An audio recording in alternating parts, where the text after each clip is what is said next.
Post చేస్తారు.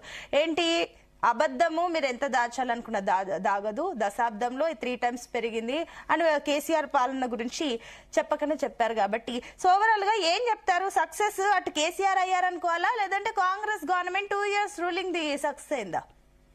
Madam ఇక్కడ ఆనాడు కేసీఆర్ గారు విజనే ప్రకటించాల. వాళ్ళ విజన్ ఏందో ఇప్పటి వరకు కేసీఆర్ గారు 9 సంవత్సరాల కాలం పాటు తెలంగాణ ముఖ్యమంత్రిగా ఉండి వాళ్ళ విజన్ ఏందో తెలంగాణ ప్రజలకు అసలు ప్రకటించలేదు. దేశ ప్రజలకు కావచ్చు, ప్రపంచ ప్రజల గురించే ప్రయత్నం కూడా వాళ్ళు చేయని మాట వాస్తవం. ఇక్కడ చాలా స్పష్టంగా 500 మంది శ్రమించి డాక్యుమెంట్ తయారు చేసిన, దీనిలో చాలా మంది నిపుణులు ఐఎస్బిలో ఉన్నటువంటి అదేవిధంగా ప్రొఫెసర్స్ కావచ్చు, అదే ప్రపంచవ్యాప్తంగా ఉన్న మేధావులంతా కూడా ఇందులో భాగస్వాములు. దాదాపు 4 లక్షల మంది ఆన్లైన్ ద్వారా సలహాలు తీసుకున్నది ఈ గ్లోబల్ సబ్మిట్ ముందు. దాదాపు 6 నెలల నుంచి ప్రభుత్వం తీవ్రమైన కసరత్తు చేసి శ్రమించి అదేవిధంగా డాక్యుమెంట్ రూపొందించారు. అదే కాకుండా చైనాలోని ఒక ప్రావిన్స్ రాష్ట్రం ఆర్థిక స్వల్ప కాలంలో 15 రోజులు అభివృద్ధి జరిగింది. కాబట్టి దాన్ని లక్ష్యంగా పెట్టుకుని తెలంగాణ రాష్ట్రంలో కాంగ్రెస్ ప్రభుత్వం ముందుకు పోయింది. 1979లో భారతదేశం కన్నా చైనా ఆర్థిక వ్యవస్థ తక్కువగా ఉండేది. ఆ తర్వాత వేగంగా చైనా అభివృద్ధి జరిగింది. కానీ భారతదేశం అభివృద్ధి జరిగిన పరిస్థితి మనం చూసినాం. కాబట్టి ఖచ్చితంగా అభివృద్ధి పదంలో ముందుకు పోవాలంటే మౌలిక వసతులన్నీ కూడా కల్పించాల్సిన బాధ్యత ఉంటుంది. అదే కాకుండా ప్రపంచవ్యాప్తంగా పెట్టుబడులు ఆకర్షించే ప్రయత్నంలో భాగంగా ఆ స్థాయి ఇన్ఫ్రాస్ట్రక్చర్ కూడా డెవలప్మెంట్ చేయాల్సిన అవసరం ఉంటుంది. అదే కాకుండా స్కిల్స్ లేకున్నట్టయితే ఉద్యోగాలు వచ్చే అవకాశం ఉంటుంది. కాబట్టి స్కిల్స్ ఇంప్రూవ్మెంట్ చేసుకోవాలని చెప్పేసి ప్రభుత్వం భావించి దానిలో భాగంగా స్కిల్ యూనివర్సిటీ ఏర్పాటు చేసిరు. రీసెంట్ గానే స్కిల్ యూనివర్సిటీ ఏర్పాటు చేసిన తర్వాత అక్కడ రెడ్డిస్ ల్యాబ్స్ ఆధ్వర్యంలో వాళ్ళే అదేవిధంగా అక్కడ ఏదైతే రెడ్డిస్ ల్యాబ్ సంబంధించినటువంటి ఫార్మాకి సంబంధించినటువంటి ఏదైతే అక్కడ ఎక్స్పర్ట్ తోటి అక్కడ ట్రైనింగ్ ఇవ్వడం తోటి ప్రధానంగా రెడ్డిస్ ల్యాబ్ లో కూడా జాబ్ తీసుకునే దానిలో భాగంగా వాళ్ళు తీసుకుంటామని చెప్పేసి ఆల్రెడీ ఒప్పందం చేసుకున్నారు. అక్కడ జాబ్లు కూడా కల్పించే ఉద్దేశంతో స్కిల్ యూనివర్సిటీ ముందుకు పోతా ఉంది. అదే కాకుండా ఇక్కడ చాలా స్పష్టంగా ప్రపంచంలో ఉన్నటువంటి చాలా కంపెనీలు దాదాపు ఇందులో 42 దేశాలకు సంబంధించినటువంటి ప్రతినిధులు కూడా నిన్న సబ్మిట్ కు వచ్చారు. 44 దేశాలకు సంబంధించి 154 మంది అంతర్జాతీయ ప్రముఖులు కూడా ఈ గ్లోబల్ సబ్మిట్ కి హాజరైన పరిస్థితి మనం చూస్తా ఉన్నాం. అమెరికా నుంచి ఏకంగా 46 మంది వివిధ కంపెనీలకు సంబంధించిన వాళ్ళు ఎంఓఏలు తీసుకున్నారు. అదే కాకుండా ఏకంగా ట్రంప్ సంబంధించినటువంటి ఏదైతే అడ్వర్టైజ్మెంట్ సంబంధించినట్టు ఏదైతే ఉందో అది ఆల్రెడీ ఇక్కడ ఒప్పందం చేసుకుని ఎంఓఏలో భాగస్వాములు అవుతామని చెప్పి దాదాపు 42,000 కోట్ల రూపాయలు ఖర్చు పెడతామని చెప్పేసి ఎంఓఏ కూర్చుకున్న పరిస్థితి మనం చూస్తా ఉన్నాం.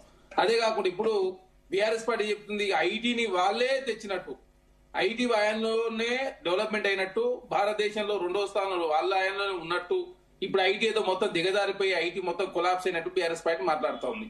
మేము మా శ్రీధర్ బాబు గారు ఐటీ శాఖ మంత్రిగా బాధ్యతలు స్వీకరించిన తర్వాత 2 లక్షల పెట్టుబడులు ఆకర్షించారు. ఆల్రెడీ 91,000 ఉద్యోగాలు ఆల్రెడీ క్రియేట్ చేశారు. దానిలో భాగంగా టీజీ ఐపాస్ ద్వారా 2,332 పరిశ్రమలకు ఆల్రెడీ అనుమతి ఇచ్చారు. వీటి ద్వారా దాదాపు 23,608 కోట్ల రూపాయల పెట్టుబడి రాగా 69,900 ఉద్యోగాలు ఆల్రెడీ కల్పించారు. కౌశిక్ గారు, మీరు చెప్తున్నట్లు 2 years లో ఇంత పెరిగాయి, భారీగా ఇన్ని జాబులు వచ్చేసాయి, ఇంత ఇన్వెస్ట్మెంట్లు వచ్చాయి, మంత్రి శ్రీధర్ ఆధ్వర్యంలో ఇదంతా జరిగిందని చెప్తున్నారు. బట్ ఒక చిన్న సబ్మిషన్ ఏంటంటే ఇదే సబ్మిట్ లో వచ్చిన ప్రముఖులు దశాబ్దంలో 3 times జిఎస్టీబీ పెరిగింది అని చెప్పేసి వాళ్ళు అన్నారు. అంటే దశాబ్దం నుంచి మీరు లేరు, ఈ లెక్కన చూస్తే దీనికి ఏం చెప్తారు? అక్కడికి వచ్చిన ప్రముఖులు మీరు పిలిచిన వారే చెప్పారు కాబట్టి ఇక్కడ ఒక్కసారి క్లారిటీ ఇవ్వండి మేడం. దయచేసి ఇక్కడ హైదరాబాద్ కు మహారదేశం ఉన్నది.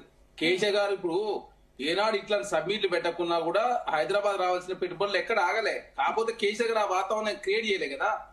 ఏనా దావోస్ పోయి పెట్టుబడులు ఆకర్షి ముఖ్యమంత్రి పోయిండా 45 గంటల పాటు ముఖ్యమంత్రి గారు అక్కడనే ఉండి మొత్తం పర్యవేక్షించి తానే చూసుకున్నాడు. ముఖ్యమంత్రి గారు పెట్టుబడులు ఆకర్షించాలంటే ఖచ్చితంగా ప్రయత్నం చేయాలా. అదే కాకుండా ఆ దిశగా ఆలోచన చేయాలా. ఆ విజన్ ఉండాలి. ఆ విజన్ తో ముందుకు పోయే ప్రయత్నంలో ప్రభుత్వం ముందు ఐటీ ఎగుమతులకు సంబంధించి మేడం అంటే దశాబ్దంలో వాళ్ళు ఏం ప్రయత్నం చేసినా చేయకపోయినా హైదరాబాద్ కి ఖచ్చితంగా వస్తాయి కాబట్టి ఆ లెక్కన వచ్చేసాయి అని చెప్పేసి మీరు అంటున్నారు, అంతేనా? మరి ఇప్పుడు అంతేగా అంటే ఇప్పుడు వచ్చినాయి కూడా అంతేనా? 5.75 లక్షల ఇన్వెస్ట్మెంట్లు వచ్చింది, ఇప్పుడు కూడా అంతేనా? హైదరాబాద్ ని చూసి వచ్చినాయి అన్నారు, మిమ్మల్ని చూసి. ఇప్పుడు దయచేసి ఇక్కడ ప్రధానంగా అర్థం చేసుకోవాల్సింది ఏంటంటే కేసీఆర్ గారు 7 లక్షల కోట్ల రూపాయలు అప్పు చేసింది. మరి ఇప్పుడు అదే వచ్చిన సభ 7 లక్షల కోట్ల రూపాయలు అప్పు చేసి 1,20,000 కోట్ల రూపాయలు కాంట్రాక్టులకు బిల్లులు పెండింగ్ పెట్టిపోయాడు. 8,20,000 కోట్ల రూపాయలు తెలంగాణ రాష్ట్రం మీద భారం పెట్టిపోతే 11వ రోజు నుంచి ఓడీలు తీసుకొని రాష్ట్రాన్ని నడిపే పరిస్థితికి వచ్చినాం. ఆనాడు మెట్రో సంబంధించి మేడం భారతదేశం 2వ స్థానం, మరి ఈ రోజు 9వ స్థానం దిగజారింది కదా.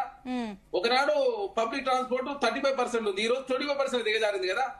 కాబట్టి బీఆర్ఎస్ పార్టీ ఏంటంటే హైదరాబాద్ గ్రోత్ అనేది వాస్తవం చెప్ప సమైక్య రాష్ట్రంలో హైదరాబాద్ గ్రోత్ బ్రహ్మాండంగా ఉండేది. కాకపోతే తీసుకోవాల్సిన చర్యలు తీసుకోకపోవడం మూలంగా, అనవసరంగా హైదరాబాద్ లో మెట్రో విస్తరణ చేయకపోవడం మూలంగా అనవసరం విద్వేషాలు రెచ్చగొట్టే ప్రయత్నంలో కేసీఆర్ గారు ముందుకు పోయారు.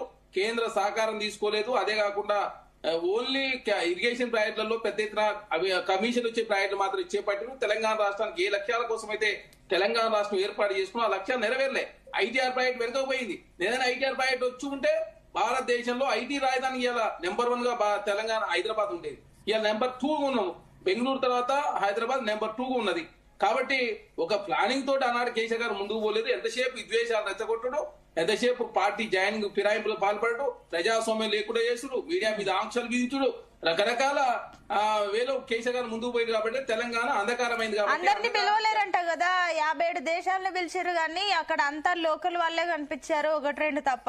ఇంకొకటి అసలు ప్రతిపక్షాన్ని గుర్తించలేదు, వాళ్ళని పిలవలేదని చెప్పేసి అన్నారు. ఇప్పుడు మేడం నేను ఏం చెప్పినా ఇప్పుడే పార్టిసిపేట్ అయిన వాళ్ళే చెప్తా ఉన్నాం. అంటే దిగ్గజాలు 44 అంటే బీఆర్ఎస్ పార్టీకి సంబంధించి ఎవరిని పిలవలేదా? ఎవరిని మేడం?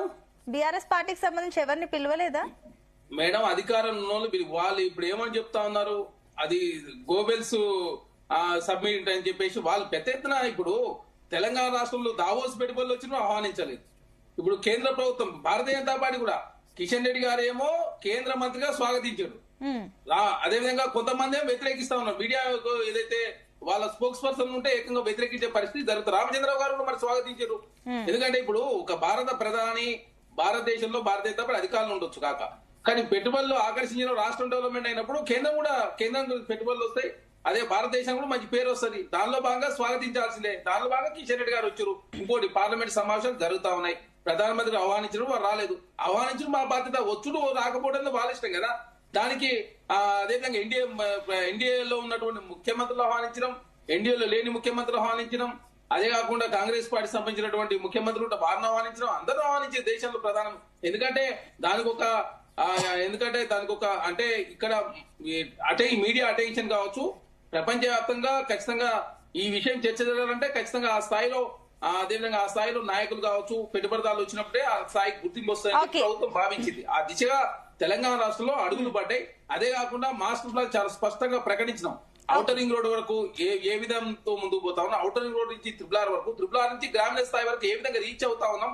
అదేవిధంగా రోడ్స్ సంబంధించి చాలా స్పష్టంగా ప్రకటించారు. గ్రామీణ స్థాయి నుంచి మండల స్థాయి వరకు రోడ్డు ఖచ్చితంగా డాంబర్ రోడ్లు ఉండే విధంగా, మండలం నుంచి జిల్లా హెడ్ క్వార్టర్ వరకు డబుల్ రోడ్లు ఉండే విధంగా, అదే ఏ విధంగా మేము రోడ్డు రవాణా సంస్థలు ఇంప్రూవ్మెంట్ చేసుకుంటా ఉన్నాం. అదే కాకుండా ఔటర్ రింగ్ రోడ్లు ఏ విధంగా తీసుకొస్తా ఉన్నాం, క్లీనర్ పెంపొందించుకోవడం కోసం పట్టణీకరణలో భాగంగా అదేవిధంగా ఏ విధంగా ముందుకు పోతూ చాలా స్పష్టంగా ప్రకటించడం. మహిళా సాధికారత గురించి, యూత్ ఎంప్లాయ్మెంట్ గురించి,